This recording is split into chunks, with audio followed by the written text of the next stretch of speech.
नमस्कार दोस्तों, stock market studies में फिर से एक बार आपको बहुत-बहुत स्वागत है। तो आज मैं फिर से आपके सामने कुछ इम्पोर्टेंस कंपनी के डिस्कशन करने वाला हूँ और ये जो कंपनी है, जितने सारे कंपनीज़ के बारे में यहाँ पे बात करूँगा, वो सारे कंपनीज़ के ऊपर किसी न किसी जगह पे एंट्री लेवल मतलब कुछ स्विंग ट्रेडिंग्स का लेवल बना है और उस लेवल किस बेसिस में बना और उस लेवल का टारगेट कहाँ तक हो सकते हैं और इसी पॉइंट के बारे में मैं बातचीत करूंगा और इस वीडियो टोटली एजुकेशन पर्पस में होगा। मेरी तरफ से कोई भी बाय एंड सेल का रिकमेंडेशन नहीं है।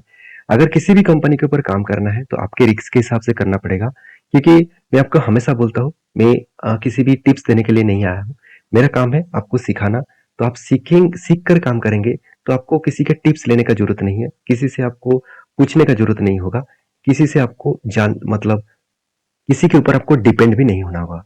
तो चलो देख लेते हैं कौन सा कंपनी है इस वीडियो के अंदर। तो उससे पहले चैनल को सब्सक्राइब नहीं किया, फर्स्ट टाइम विजिट किया है तो जरूर जाकर कर लीजिएगा। बहुत सारे आपको इंफॉर्मेशन मिलेगा, उसके साथ साथ आपको बहुत कुछ सीखने को भी मिलेगा। और आप टेलीग्राम को भी ज्वाइन कर सकते हैं, जहाँ पे आपको बहुत सारे अपडेट्स भी मिलता रहेंगे। तो सबसे पहले मैं जिस कंपनी के बारे में डिस्कशन करूँ उसका नाम है मदरसन सुमी वायरिंग्स लिमिटेड, जिसको एम सुमी नाम से जानते हैं। तो इस कंपनी के ऊपर मैं हमेशा एक बुलिश फील्ड करता हूँ, एक बुलिश टेंट फील करता हूँ, क्योंकि इस कंपनी का बिजनेस मॉडल बहुत स्ट्रांग है। और मैं पहले ही बोल चुका हूँ, कंपनी को अपकमिंग 5 सालों तक कंपनी को प्रोजेक्ट एडवांस में मिल चुके हैं। इसका मतलब कंपनी को अगर प्रोजेक्ट ना भी मिले, 5 साल तक प्रोजेक्ट ना भी मिले, तो भी कंपनी प्रॉफिट जनरेट कर पाएंगे। तो क्या कंपनी चुप बैठेंगे? ऐसे बिल्कुल नहीं।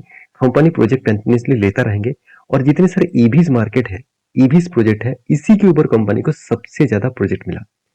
80% से भी ज्यादा ईवीज के ऊपर ही प्रोजेक्ट कंपनी को मिला है, 85% से भी ज्यादा। तो सोचिए, ईवीज मार्केट जब धीरे बढ़ेंगे तो उसके साथ साथ इस कंपनी का भी ग्रोथ बढ़ता जाएगा। तो इस कंपनी संवर्धना मदरसन सुमी इंटरनेशनल लिमिटेड का ही एक सब्सिडरीज कंपनी था। तो उसको क्या क्या कर दिया गया, उसको डीमर्ज करके अलग से लिस्टिंग किया गया।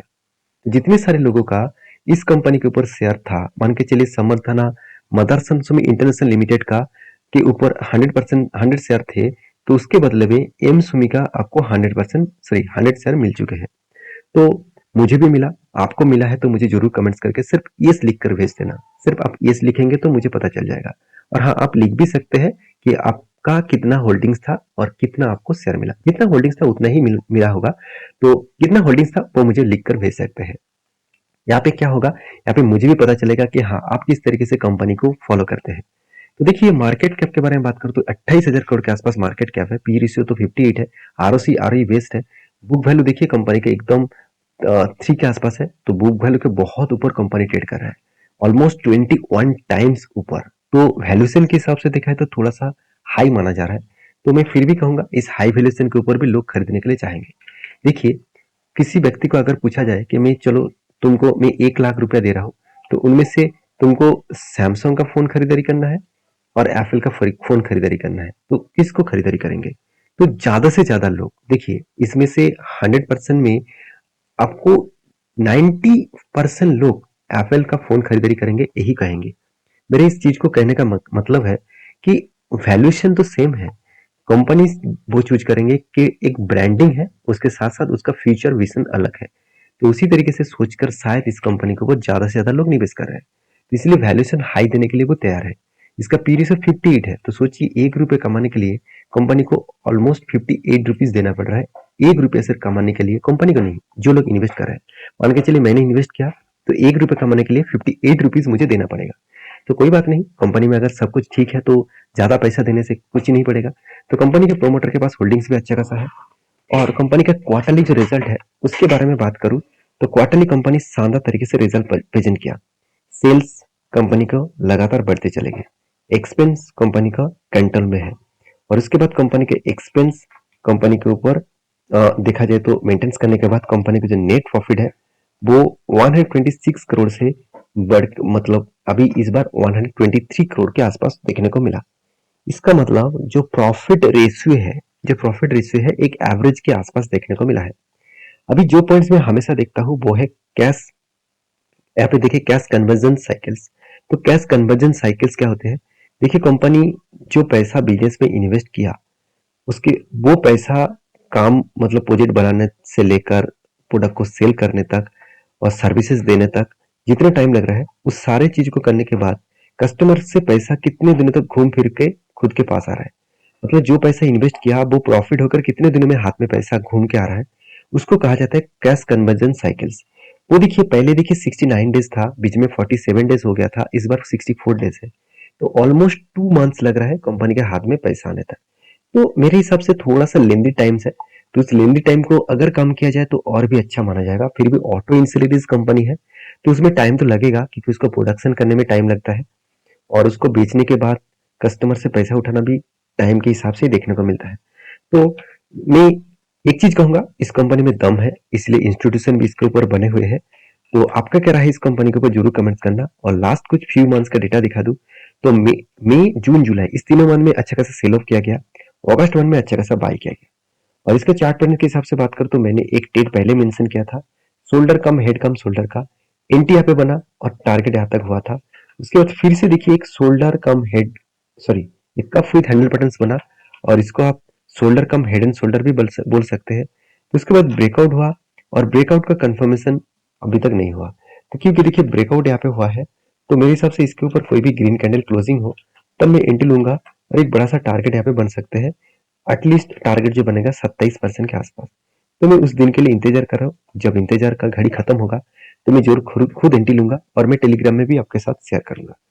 तो नेक्स्ट जो कंपनी उसके बारे में बात करूं उसका नाम है लक्ष्मी ऑर्गेनिक इंडस्ट्रीज लिमिटेड।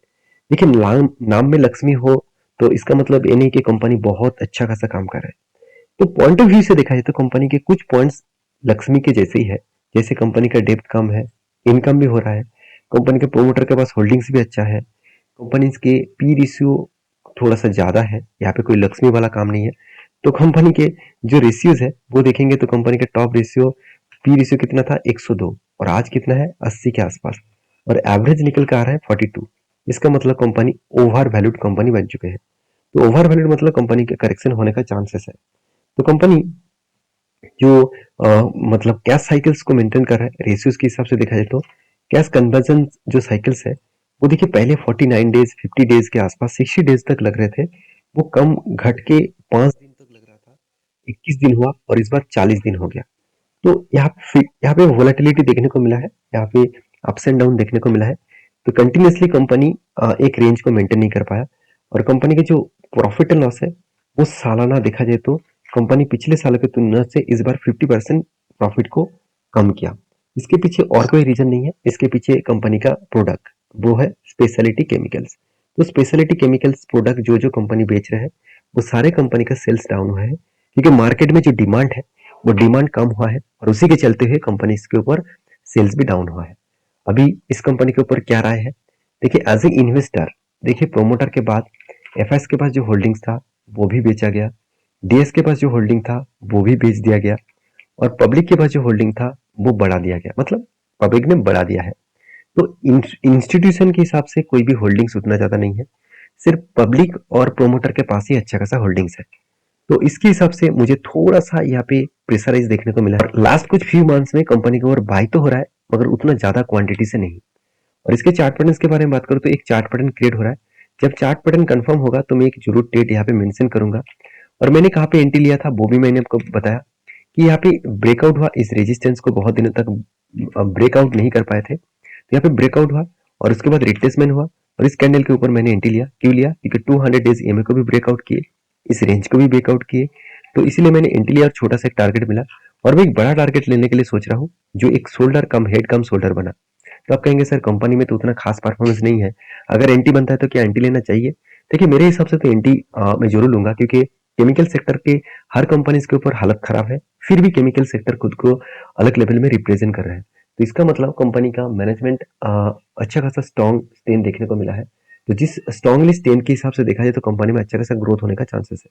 बाकी आप समझदार है, समझदारी से जरूर काम करिए।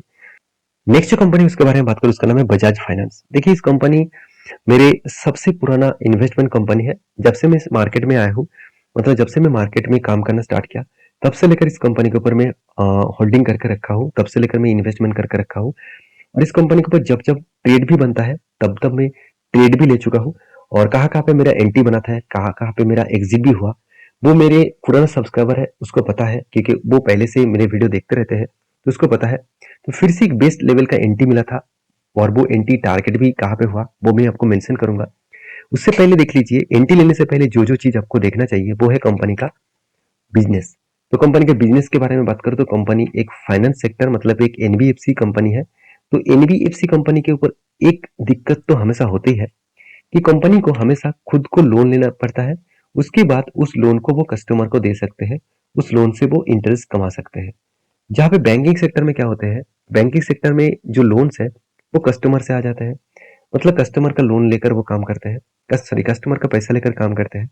मगर एनबीएफसी में ऐसा कुछ होता नहीं है। एनबीएफसी को डायरेक्टली आरबीआई के पास से और दूसरे कोई कंपनी के पास से उसको लोन लेकर काम करना पड़ता है।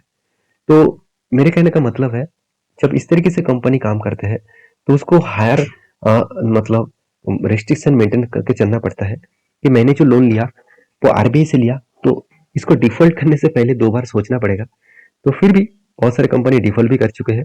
तो मैं आज बजाज फाइनेंस के बारे में इसीलिए बात कर रहा हूँ क्योंकि जब से जियो फाइनेंस मार्केट में लॉन्च हुआ है तो हर लोगों का यही क्वेश्चन है, सर जियो फाइनेंस नंबर 1 बन जाएगा, बजाज फाइनेंस को मतलब खत्म हो जाएगा।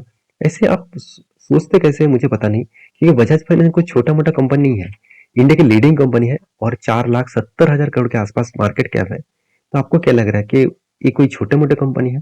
बिल्कुल नहीं। तो कंपनी का जो परफॉर्मेंस है मेरे हिसाब से बेस्ट है। आरओसी तो मतलब जितना भी कम है चलो कोई बात नहीं, आपको देखना है आरओई, रिटर्न ऑफ इक्विटी अगर 15% के ऊपर है तो बेस्ट है, यहाँ पे तो 23% के आसपास है, क्योंकि कोई भी फाइनेंस सेक्टर में यही चीज आपको देखना पड़ेगा। तो एनुअली इनकम के हिसाब से देखा दो तो कंपनी का इनकम भी बहुत शानदार है, प्रोमोटर के पास होल्डिंग्स भी अच्छा खासा है, और कंपनी का जो क्वार्टरली रिजल्ट है वो आपको दिखा दूं तो कंटिन्यूसली खुद का सेल्स लगातार इंक्रीज होता गया। इस बार हाईएस्ट सेल को जनरेट किया, एक्सपेंस को भी इंटरेस्ट भी पेमेंट किया, एक्सपेंस को भी कंट्रोल किए, और उसके बाद कंपनी अच्छा खासा प्रॉफिट भी जनरेट किया। लास्ट कुछ फ्यू मतलब ईयर्स के मैं क्वार्टरली अगर रिजल्ट दिखा दूं तो 900 करोड़ से 1000 करोड़, उससे 2500 करोड़, इस बार करीबन 3500 करोड़। तो इसका मतलब कंपनी हर साल में खुद को अलग लेवल में प्रॉफिट को जनरेट करके दिखा रहा है। और क्यों ना दिखा दे, क्योंकि कंपनी का जो एनपीए भी कम हुआ, इस बार कंपनी सबसे कम एनपीए को यहाँ पे लेके आए। तो लास्ट कुछ फ्यू मंथ्स का डेटा दिखा दूं तो उससे कंपनी इस बार सबसे कम एनपीए रिप्रेजेंट किया। तो इसका मतलब कंपनी में बेस्ट परफॉर्मेंस हो रहा है। इसीलिए इन्वेस्टर इस कंपनी के ऊपर स्टेक बेचने के लिए सोचते भी नहीं, क्योंकि उसको यही लगता है कि इस कंपनी के ऊपर अगर बेच दूं तो कहाँ पे मैं इन्वेस्ट करूं और कहाँ पे मैं काम करूं। तो मेरे हिसाब से इस कंपनी के ऊपर फोकस रखना चाहिए, क्योंकि कंटिन्यूसली इस कंपनी के ऊपर बाई सेल जो होता है वो छोटे क्वांटिटी के साथ, और मतलब कंपनी में हमेशा एक ट्रेंड के हिसाब से आपको हाई वॉल्यूम देखने को मिल जाते हैं। तो देखिए मैंने एक एंटी आपको मेंशन किया था, जो दोस्त जो जितने सारे दोस्त मेरे वीडियो को फॉलो करते हैं उसको मैंने आपको ये पे मतलब मेंशन किया था कि कंपनी के ऊपर इस स्ट्रांगली रेजिस्टेंस को कंपनी ब्रेक किए, ऊपर के और नीचे आए, फिर से वही लेवल को वो रिटेस्ट किया जो लेवल इसका स्ट्रांगली रेजिस्टेंस था। जो रेजिस्टेंस बनता है पहले वही कंपनी के लिए वापस सपोर्ट बन जाता है अगर उसको ब्रेकआउट करे तो सपोर्ट के इसके ऊपर मैंने एंट्री लिया था, और मेरा टारगेट यहाँ तक है, यहाँ तक मेरा टारगेट है, और मेरे हिसाब से इजीली वो टारगेट बनेगा। अगर टारगेट बनेगा यहाँ से मेरे एंट्री लेवल से अगर टारगेट यहाँ तक बन सकते हैं तो ऑलमोस्ट 40% के 14% के आसपास टारगेट बन सकते हैं। तो आप कहेंगे सर आपने जरूर कहा थे कि यहाँ पे एंट्री बनेगा, तो आपने अगर स्टडी किए हो तो मुझे जरूर कमेंट्स करना। और अभी फिलहाल के लिए कोई नया एंट्री नहीं है, तो नया एंट्री कब बनेगा, देखिए एक बिग एंट्री बनेगा, एक शोल्डर कम हेड, उसके बाद फिर से एक शोल्डर बनने जा रहा है। तो हायर पॉसिबिलिटी है इस शोल्डर को ब्रेकआउट करेगा, एक बड़ा सा धमाका होगा। तो मैं इस दिन के लिए इंतजार कर रहा हूँ। तो नेक्स्ट जो कंपनी है उसके बारे में बात करूँ, उसका नाम है हिंदुस्तान एरोनॉटिक्स लिमिटेड, जो एक एरोस्पेस बनाने वाला कंपनी है, जो डिफेंस सेक्टर के ऊपर एरोस्पेस से लेकर साथ ही साथ फाइटर जेट से लेकर हेलीकॉप्टर तक कंपनी मैन्युफैक्चरिंग और रिपेयर भी करते हैं। तो इस कंपनी के ऊपर एक बहुत बड़ा अपडेट आया, कंपनी स्प्लिट देने वाला है, और वो भी कब 29 तारीख को। कंपनी 10 रुपये का फेस वैल्यू को 5 रुपये करने वाला है, इसका मतलब हर एक शेयर में आपको 2 शेयर स्प्लिट के हिसाब से देने वाला है। तो ये जो सारे वीडियोस आपके साथ शेयर किया हूँ वो सारे के सारे वीडियोस एज एजुकेशन पर्पस में है। मेरे पॉइंट ऑफ व्यू से कोई भी बाय एंड सेल का रिकमेंडेशन नहीं है, मैं हमेशा आपको सिखाने के लिए सारे वीडियो आपके साथ शेयर करता हूँ। किसी भी कंपनी के ऊपर अगर आपको बाय सेल करना है तो प्लीज रिसर्च करके करिए। मेरे कहने में कोई भी ट्रेड मत लीजिए, मेरे कहने में सिर्फ सीखिए उसके बाद काम करिए। मिलते हैं नेक्स्ट वीडियो में, तब तक के लिए अच्छे से रहिए, अपने ख्याल रखिए, धन्यवाद।